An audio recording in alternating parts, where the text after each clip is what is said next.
ത്രിയേക ദൈവത്തിൻ്റെ അതിപരിശുദ്ധ നാമം വാഴ്ത്തപ്പെടുമാറാകട്ടെ. കർത്താവിൽ പ്രിയ വിശ്വാസിനി വിശ്വാസികളുടെ സമൂഹമേ, നിങ്ങൾക്കേവർക്കും പ്രഭാത വചനത്തിലേക്ക് എൻ്റെ സ്വാഗതം. ഇന്നത്തെ ചിന്താവിഷയം എന്ന് പറയുന്നത് ഉറച്ച ആഴമേറിയ വിശ്വാസം എന്നതാണ്.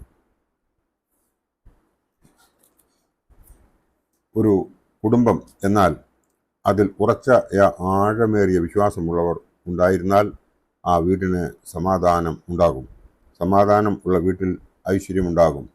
ഐശ്വര്യമുള്ള വീട്ടിൽ സ്നേഹമുണ്ടാകും. സ്നേഹമുള്ളിടത്ത് ദൈവമുണ്ടാകും. ദൈവം ഉള്ള സ്ഥലത്ത് കരുണയുണ്ടാകും. കരുണയുള്ളിടത്ത് ദയയുണ്ടാകും. ദയ ഉള്ളിടത്ത് ദൈവിക ശക്തി ഉണ്ടാകും. അങ്ങനെ ദൈവിക ശക്തി ഉണ്ടായിരുന്ന ഒരു വീട് വേദാന്യയിൽ ഉണ്ടായിരുന്നുവെന്ന് നാം ബൈബിൾ വായിക്കുമ്പോൾ നമുക്ക് മനസ്സിലാകും. ആ വീട്ടിൽ 3 അവിവാഹിതർ താമസിച്ചിരുന്നു. അവരാണ് ലാസറും മാർത്തയും മറിയയും. യേശു ഏറ്റവും കൂടുതൽ സന്ദർശിച്ചിട്ടുള്ള ആ ഭവനം, യേശു ഏറ്റവും ഇഷ്ടപ്പെട്ട മനുഷ്യർ താമസിച്ചിരുന്ന ഭവനം, യേശു കണ്ണുനീർ വാർത്ത ഭവനം, ഈ ഭവനത്തിൽ താമസിച്ചിരുന്ന മാർത്തയും മറിയയും. ഒരിക്കൽ മാർത്ത കർത്താവിനോട് പറയുന്നു, എൻ്റെ അനിയത്തി എന്നെ ഒട്ടും സഹായിക്കുന്നില്ല എന്ന് പറയുന്ന ഭാഗം നാം അവിടെ കാണുന്നുണ്ട്. അത് നോക്കുമ്പോൾ നമുക്ക് മനസ്സിലാകുന്നത് ലൂക്കോസ് എവൻഗേലിയോസ് എഴുതിയ സുവിശേഷം 10-ാം അധ്യായം 38 മുതൽ നോക്കുമ്പോൾ അതിൽ കാണുന്നത് ഇപ്രകാരമാണ്. പിന്നെ അവർ യാത്ര പോകയിൽ അവൻ ഒരു ഗ്രാമത്തിലെത്തി. മാർത്ത എന്ന പേരുള്ള ഒരു സ്ത്രീ അവനെ വീട്ടിൽ കൈക്കൊണ്ടു. അവൾക്ക് മറിയ എന്ന ഒരു സഹോദരി ഉണ്ടായിരുന്നു. അവൾ കർത്താവിൻ്റെ കാൽക്കൽ ഇരുന്നു അവൻ്റെ വചനം കേട്ടുകൊണ്ടിരുന്നു. മാർത്തയോ വളരെ ശുശ്രൂഷയാൽ കുഴങ്ങിയിട്ട് അടുക്കൽ വന്നു. കർത്താവെ, എൻ്റെ സഹോദരി ശുശ്രൂഷയ്ക്ക് എന്നെ തനിച്ച് വിട്ടിരിക്കുന്നതിനാൽ നിനക്ക് വിചാരമില്ലയോ? എന്നെ സഹായിപ്പാൻ അവളോട് കൽപ്പിച്ചാലും എന്ന് പറയുന്ന ഒരു ഭാഗം നാം ഇവിടെ കാണുന്നുണ്ട്. ഇവിടെ നാം കാണുന്നത് മറിയയുടെ ഉറച്ച ആഴമേറിയ വിശ്വാസത്തെയാണ്. യേശു അത് ന്യായീകരിക്കുന്നതായും നമുക്ക് ഇവിടെ കാണുവാൻ സാധിക്കും. കൺഫ്യൂഷൻ ഉണ്ടാകുന്നു. മാർത്ത വിശ്വാസിയോ അല്ല എന്ന് നമുക്ക് അറിയുവാൻ വേണ്ടി വിശുദ്ധ യോഹന്നാൻ ശ്ലീഹായുടെ രക്ഷാസുവിശേഷം 11-ാം അധ്യായം 20-ാം വാക്യം മുതൽ നാം നോക്കുമ്പോൾ നമുക്ക് അതിൽ നിന്ന് ഇത് മനസ്സിലാകും. അതിൽ പ്രകാരം പറയുന്നു, യേശു വരുന്നു എന്ന് കേട്ടിട്ട് മാർത്ത അവനെ എതിരേൽപ്പാൻ ചെന്നു. മറിയയോ വീട്ടിലിരുന്നു.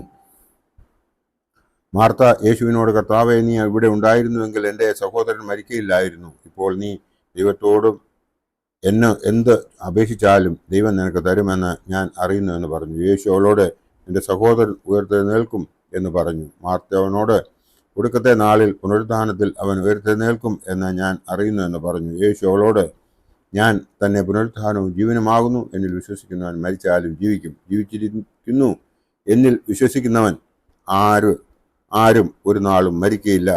ഇത് നീ വിശ്വസിക്കുന്നുവോ എന്ന് പറഞ്ഞു. അവൾ അവനോട്, ഉവ്വ കർത്താവേ, ലോകത്തിൽ വരുവാനുള്ള ദൈവപുത്രനായ ക്രിസ്തു നീ തന്നെ എന്ന് ഞാൻ വിശ്വസിച്ചിരിക്കുന്നു എന്ന് പറഞ്ഞിട്ട് പോയി തൻ്റെ സഹോദരിയായ മറിയയെ സ്വകാര്യമായി വിളിച്ചു. ഗുരു വന്നിട്ടുണ്ട്, നിന്നെ വിളിക്കുന്നു എന്ന് പറഞ്ഞു. അവൾ കേട്ട ഉടനെ എഴുന്നേറ്റ് അവൻ്റെ അടുക്കൽ ചെന്നതായി നാം ഇവിടെ കാണുന്നുണ്ട്. അതായത് മാർത്തയും മറിയയും രണ്ടുപേരും വളരെ വിശ്വാസമുള്ളവരായിരുന്നുവെന്ന് ഇതിൽ നിന്ന് നമുക്ക് മനസ്സിലാക്കുവാൻ സാധിക്കും. അങ്ങനെ ഇങ്ങനെയുള്ള ഒരു ഉറച്ച വിശ്വാസം നമുക്കുണ്ടോ എന്ന് നാം ഇപ്പോൾ ചോദിക്കേണ്ടിയിരിക്കുന്നു. ഉണ്ട് എങ്കിൽ നമുക്ക് ന്യായവിധി ഉണ്ടാകുകയില്ല എന്നുള്ളത് വിശുദ്ധ യോഹന്നാൻ ശ്ലീഹായുടെ രക്ഷാസുവിശേഷം 3-ാം അധ്യായം 16 മുതൽ 21 വരെയുള്ള ഭാഗം നാം വായിക്കുമ്പോൾ അതിൽ നിന്ന് അത് നമുക്ക് ക്ലിയർ ആവുകയും ചെയ്യും. അവനിൽ വിശ്വസിക്കുന്നവന് ന്യായവിധി ഇല്ല. ആ മറിയയെ പോലെ, ആ മാർത്തയെ പോലെ നമുക്ക് ഉറച്ച വിശ്വാസമുണ്ടെങ്കിൽ നമുക്ക് ന്യായവിധി ഉണ്ടാകുകയില്ല. ബാക്കിയുള്ള നമ്മുടെ ഈ ലോക ജീവിതം സഫലമാകും. വിശ്വാസത്തോടുകൂടി പ്രാർത്ഥിച്ച ദൈവത്തെ ഉള്ളിൽ സ്വീകരിച്ച ശക്തി കൊണ്ട് നല്ലൊരു ക്രിസ്ത്യാനിയായി ജീവിക്കാൻ നമുക്ക് സാധിക്കും എന്നുള്ളതിന് യാതൊരു സംശയവുമില്ല. അബ്രഹാമിൻ്റെ വിശ്വാസം കണ്ടിട്ട് ഉൽപ്പത്തി പുസ്തകം 16:16 നമുക്ക് കാണാം. 86-ാമത്തെ വയസ്സിൽ ഒരു മകൻ ആഗാറിൽ അവന് ഉണ്ടായി എങ്കിലും 100-ാമത്തെ വയസ്സിൽ അവൻ്റെ ഭാര്യയിൽ ഒരു കുഞ്ഞ് ജനിക്കുന്നതായി നമുക്ക് ഉൽപ്പത്തി പുസ്തകം 21-ാം അധ്യായം 5-ാം വാക്യത്തിൽ കാണുവാൻ സാധിക്കും. ഉൽപ്പത്തി പുസ്തകം 22-ന്റെ 1 മുതൽ 13 വരെയുള്ള ഭാഗം വായിക്കുമ്പോൾ നമ്മളിവിടെ കാണുന്നത് മോരിയ മലയിലേക്ക് തൻ്റെ ഏകജാതനായ മകനെയും കൂട്ടി യാത്ര തിരിക്കുന്ന അബ്രഹാമിൻ്റെ ഉറച്ച വിശ്വാസം നാം കാണുന്നുണ്ട്.